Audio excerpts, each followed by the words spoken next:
হাবিলের বোন ছিল কালো, আর কাবিলের বোন ছিল অনেক পরমা সুন্দরী। এখন বিবাহের সময় নিয়ম অনুযায়ী হাবিলের বোন কাবিলের ভাগে পড়ছে, আর কাবিলের বোন হাবিলের ভাগে পড়ছে। কথা বুঝাইতে পারতেছি আপনাদেরকে? বিবাহের সময় নিয়ম অনুযায়ী হাবিলের কুসরি পতাকার বোন কাবিলের ভাগে পড়ছে, আর কাবিলের সুন্দরী বোন হাবিলের ভাগে পড়ছে। এখন আদম আলাইহিস সালামের যুগে এটা ছিল তাদের শরীয়তের বিধান। আগে গর্ভের সন্তান পরের গর্ভের সন্তানের সাথে বিবাহ। এখন কাবিলের বোন সুন্দর বিদায় হাবিলের কাছে সে বিবাহ দিলেন, আর হাবিলের বোন কালো কুসরি পতাকার বিদায় কাবিল বিবাহ করবে। এখন কাবিল বলতেছে যে আমার বোন সুন্দরী, আমি তাকে হাবিলের কাছে বিবাহ দেব না, আমার সাথে বিবাহ দিব। আদম আলাইহিস সালামের শরীয়তে এটা জায়েজ ছিল না, বিদায় আদম আলাইহিস সালাম কাবিলের প্রস্তাব প্রত্যাখ্যান করলেন। এখন কাবিল হাবিলকে মানে না।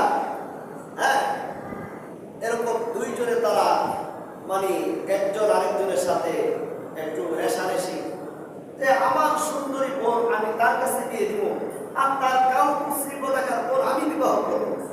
এরকম জিদ কাবিলের ভিতরে, কিন্তু হাবিলের ভিতরে কোনো জিদ নাই, কারণ সে তো আল্লাহ ওয়ালা, খুদাবিদ, সুবহানাল্লাহ, পরহেজগার, যার কারণে হাবিল তার সাথে জিদ করে না, কিন্তু কাবিল তার সাথে জিদ করে। আদম আলাইহিস সালাম বললেন, ঠিক আছে তোমরা কুরবানির ব্যবস্থা করো। কিসের ব্যবস্থা? কুরবানির ব্যবস্থা করো। যার কুরবানি আল্লাহর কাছে পছন্দ হবে তার সাথে এই সুন্দরী হবে। সুবহানাল্লাহ। যার কুরবানি আল্লাহ তাআলার দরবারে কবুল হবে তার সাথে সুন্দরী মেয়েকে বিবাহ দেওয়া হবে। এখন কুরবানি করার জন্য তারা এরকম ভাবে প্রস্তুতি নিত। হাবিল বেড়া পালত, দুম্বা পালত, বকরি পালত। হাবিল উন্নত মানের একটা দুম্বা কুরবানির জন্য পেশ করলো,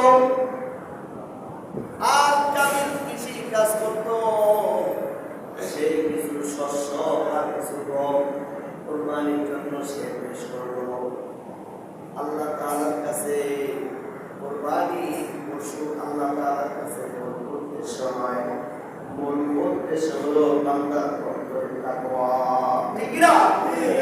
আল্লাহ তাআলার কাছে কুরবানির কিছু পৌঁছে না, বান্দার অন্তরের ভিতরে যে তাকওয়া আছে, পরহেজগারি আছে, এটাই আল্লাহ তাআলার কাছে পৌঁছে থাকে। সুবহানাল্লাহ। হাবিল বেড়া, দুম্বা, বকরি পালে, সে উন্নত মানের একটা দুম্বা পেশ করছে কুরবানির জন্য।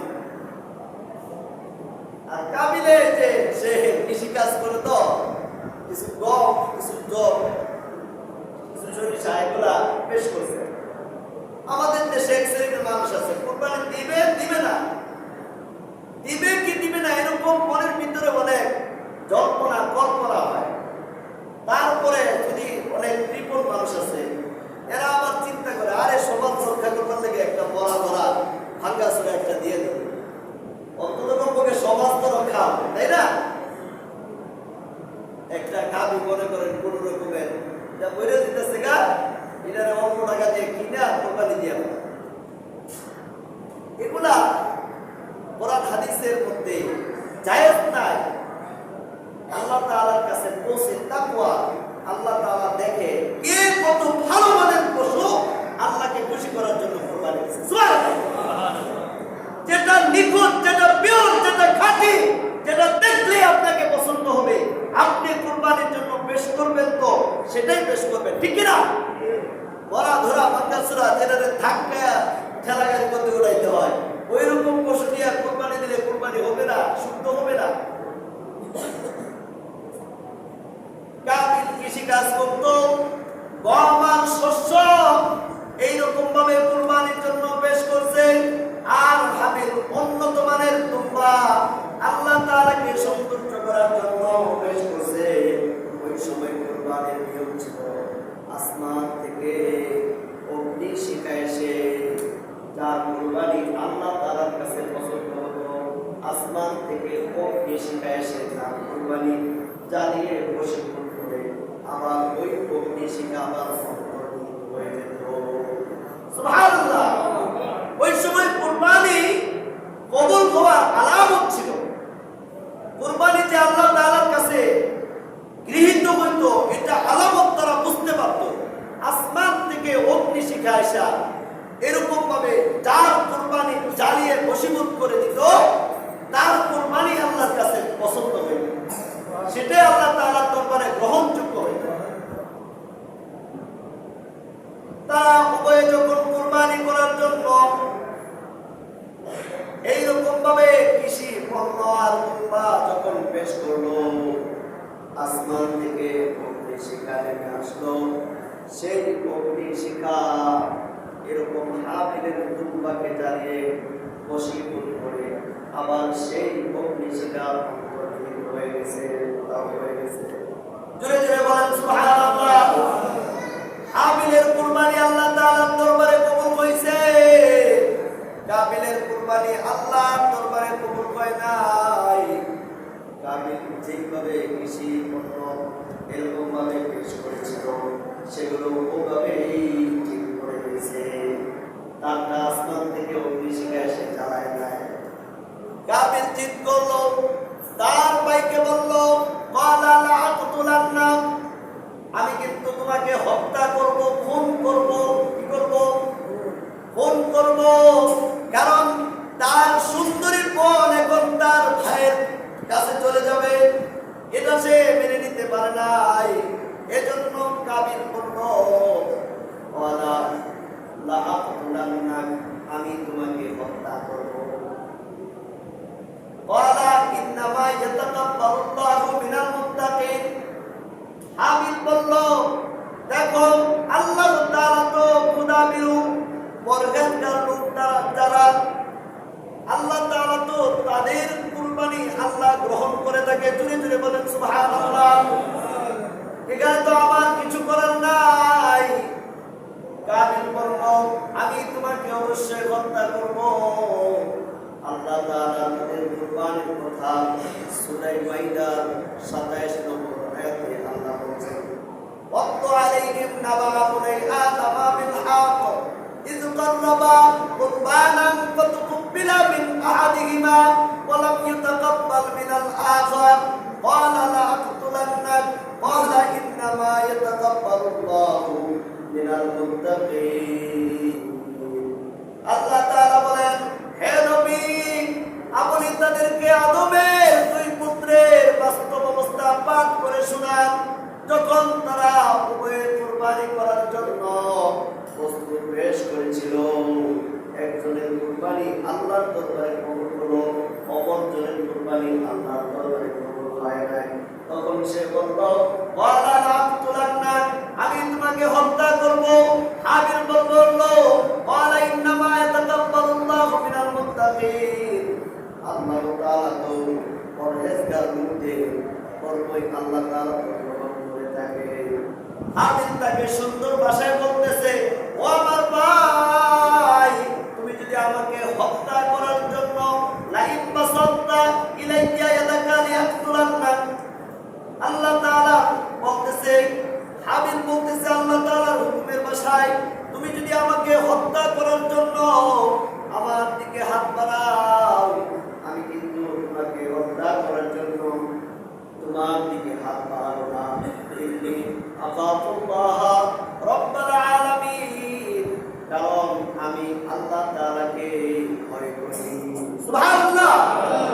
আমি আল্লাহ তাআলাকে ভয় করি। তুমি যদি আমার দিকে হাত বাড়াও, আমি তোমাকে হত্যা করার জন্য তোমার দিকে হাত বাড়াবো না। আমি বিশ্ব জগতের পালনকর্তা মহান আল্লাহ তাআলাকে ভয় করি। আমি চাই তুমি আমার পাপ এবং তোমার পাপ নিজের মাথায় চাপিয়ে নাও,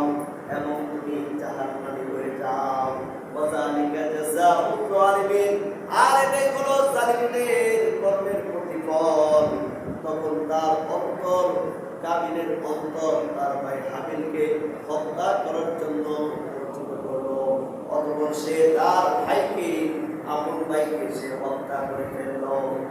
আল্লাহ রাব্বুল আলামিন আসমান থেকে একটা কাক পাঠিয়ে দিলেন। আল্লাহ তাআলা একটা কাক পাঠিয়ে দিলেন। কাক চলে আসছে। তখন এইরকম ভাবে কাবিল হাবিলকে হত্যা করছে। হত্যা করার পরে লাশ কি করবে? লাশ নিয়ে বসে রয়েছে। লাশ কিভাবে দাফন করতে হয়, কিভাবে এটাকে আবৃত করতে হয়, কাবিলের এটা জানা নাই। তারপরে আল্লাহ তাআলা একটা কাক পাঠিয়ে দিলেন। ওই কাক এসে কাবিলের সামনে মাটি খনন করতেছিল। সুবহানাল্লাহ। ফাতাওয়াআত লাহু নাফসুহু ক্বাবলা আখিহি ফাকাতালাহু ফাআসবাহা মিনাল খাসিরিন।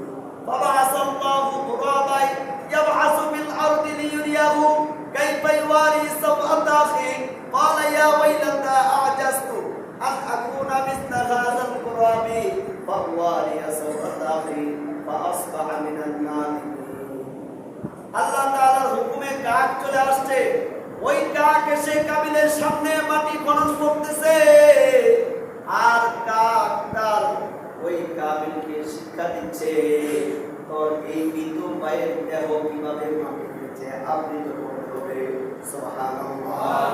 তখন সে আফসোস করতেছে আর অনুতাপ করতেছে, আফসোস করতেছে আর অনুতাপ করতেছে আর বলতেছে, হায় আমি কি একটা কাকের সমতুল্য হতে পারলাম না। কাক আমাকে শিক্ষা দিতেছে কিভাবে মৃতকে দাফন করতে হয়, আর আমার ভিতরে এতটুকু জ্ঞান নাই, এতটুকু বুদ্ধি নাই। কেমনে আমার মৃত ভাইকে আমি দাফন করব, এতটুকু জ্ঞান আমার নাই। অথচ কাককে আল্লাহ তাআলা জ্ঞান দিয়ে দিছে। কাক আমার সামনে মাটি খনন করে আমাকে শিক্ষা দিচ্ছে। এজন্য ভাই